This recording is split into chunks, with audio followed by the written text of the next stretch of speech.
Imagine for a moment that your car breaks down, but you're in 1890. There are no workshops, no spare parts, and the closest thing to a mechanic is the village blacksmith. How did the first drivers survive? Producers to this mechanical adventure. The story you're about to hear will surprise you. The early years of the automobile were a time of pioneers and adventurers. Every trip was a feat, and every repair was an exercise in ingenuity and creativity. But how did they really manage? It all started in the blacksmith shops. These metal craftsmen, used to working with carriages and farming tools, were the first to face the challenge of repairing these new horseless carriages. Their hammers, anvils, and forges, ancient tools, now turned into a revolutionary invention. Have you ever wondered why the first cars looked so much like carriages? The answer is simple, because they used the same techniques and materials to repair them. The first mechanics were actually blacksmiths who learned on the job. When a part broke, they couldn't just order a replacement, they had to make it themselves. In 1908, a woman named Alice Ramsey made history by being the first to drive coast to coast in the United States. During her 59-day journey, she had to change 11 tires. Broken with wire and clean the spark plugs almost daily. Your closest mechanic. It was often the nearest village blacksmith. The basic tools of the time were surprisingly simple. A set of wrenches, hammers, chisels, and most importantly, ingenuity. The engines, much simpler than today's, had one advantage. You could see and touch every component.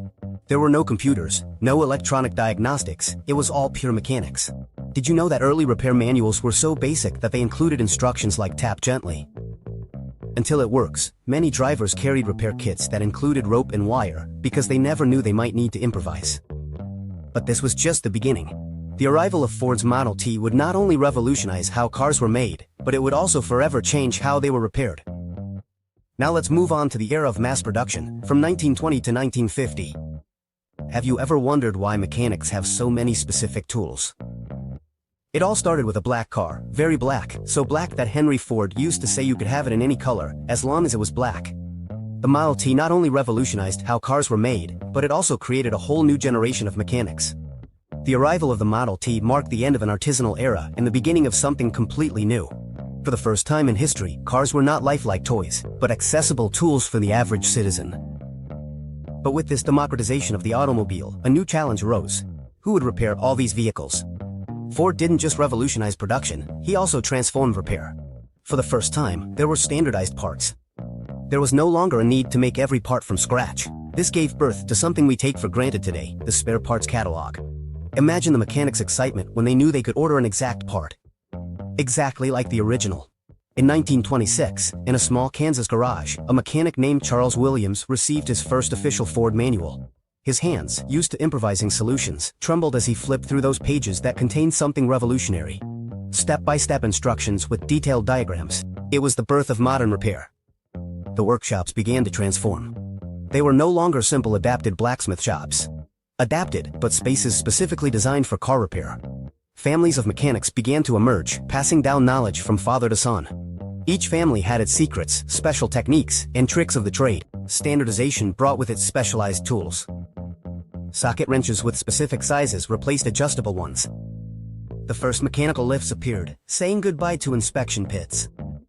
Each year brought new innovations, precision calipers, compression gauges, and the revolutionary Timmy.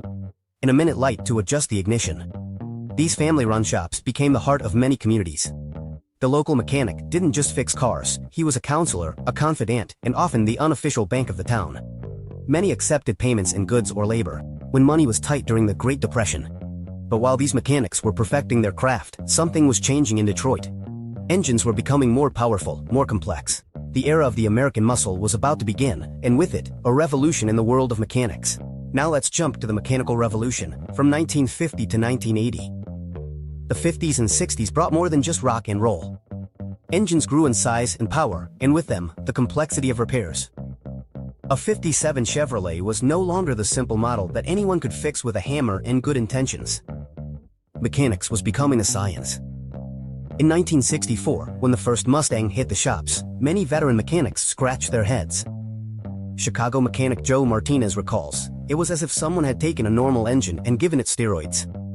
We had to relearn everything. Everything we thought we knew about tuning in carburetors. This was the golden age of sensory diagnosis. The best mechanics could identify problems just by the sound. A knocking in the engine told a story. The color of the exhaust smoke revealed secrets, and the smell of the exhaust gases was like an open book for those who knew how to read it. The shops transformed. Oscilloscopes arrived to analyze the electrical system, the first exhaust gas analyzers, and specialized tools for each brand and model. The neighborhood mechanic could no longer survive with just a basic toolbox. For the first time, specialists emerged.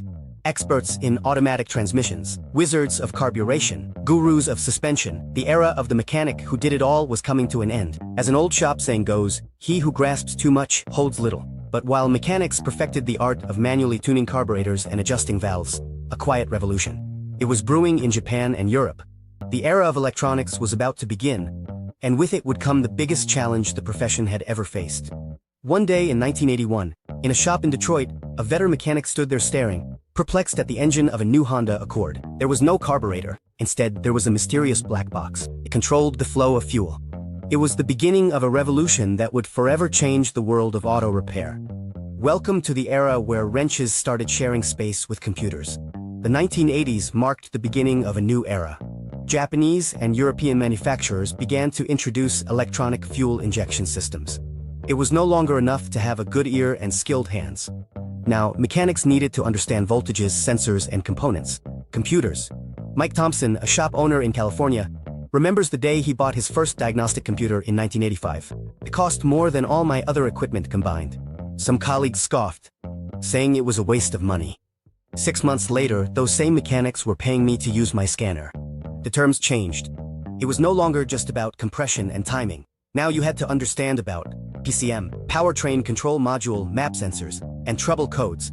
The multimeter became as essential a tool as the wrench. OBD1 scanners came as a revolution. For the first time, the car could tell you what was wrong. But each manufacturer had its own system, its own codes, its own connectors. A shop needed multiple diagnostic tools, each with its own manual and training. This was a time of generational divide. Many veteran mechanics resisted the change. Some even closed their shops. Others adapted their traditional skills to the new era, creating a unique blend of mechanical experience and electronic knowledge. "I don't trust those machines." It was a common phrase in the shops, but the reality was undeniable. The cars were turning more and more complex. Those who adapted thrived. Those who resisted were left behind. As one instructor of the time said, "A modern mechanic's best tool is his brain." But if the mechanics of the 80s thought the electronic revolution was a challenge, they had no idea what was coming with the new millennium. The digital age was about to begin, and with it, an even more radical transformation would come. Imagine a shop where cars diagnose themselves, where a mechanic in Tokyo can help fix a vehicle in Buenos Aires, and where a tablet has more power than you do. All the diagnostic equipment from the 90s together. It's not science fiction, it's the auto shop of the 21st century. Welcome to the era where cars not only drive themselves, but they also tell you exactly what's hurting them. The year 2000 marked a turning point. The standardization of OBD2 meant that, for the first time, all manufacturers spoke the same language. One single scanner could read any brand. But with this simplicity came a new complexity. Cars began to have dozens of interconnected computers. Modern vehicles are computers on wheels. They can send alerts to the manufacturer before they fail, schedule their own maintenance, and some can even receive software updates while they sleep in your garage. The modern mechanic often starts their diagnosis before the car even arrives at the shop. The arrival of hybrid and electric vehicles brought new challenges. Mechanics had to learn about the vehicles, about high-voltage systems, lithium-ion batteries, and electric motors. Security took on a new meaning. A mistake could not only damage the car, it could be deadly. Modern shops look like tech centers with wireless scanners, digital oscilloscopes, and augmented reality tools that overlay diagrams onto the actual engine. Technical knowledge is no longer enough. Digital literacy is a must. Despite all the technology, the human element is still crucial. Maria Rodriguez says computers simplify tasks easily. They can tell you where the problem is, but it takes experience and judgment to understand why it happened and how to prevent it from happening again. AI systems are beginning to revolutionize diagnostics. They can analyze millions of similar cases in seconds, suggesting solutions based on global experiences. But, as they say in modern shops, AI is just another tool, not a replacement for the technician. Have you ever wondered what it will be like to repair a car in 2040? Imagine a shop where robots handle the heavy repairs, where parts are 3D printed while you wait, and where your car communicates directly with the technicians, even before it breaks down. It's not science fiction. It's the future that's already arriving at the most advanced shops in the world. The first revolution will come with fully autonomous vehicles.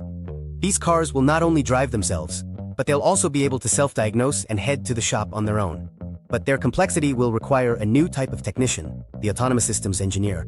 Spare part stores, as we know them, could disappear. 3D printing of parts on demand is already a reality in some elite workshops. Imagine needing a discontinued part for a classic car. Instead of searching for it for months, you'll just print it out. The workshops of the future will be completely connected. Augmented reality, interactive holograms, and real-time remote assistance will become the standard. A technician in Tokyo can guide a complex repair in Sao Paulo, as if they were right there. From blacksmiths who adapted their skills to repair early cars, to the technicians of the future, who will work with augmented reality and robots, the essence of the profession remains the same. The same, solving problems and keeping the world moving. Technology changes, but the passion for fixing things stays.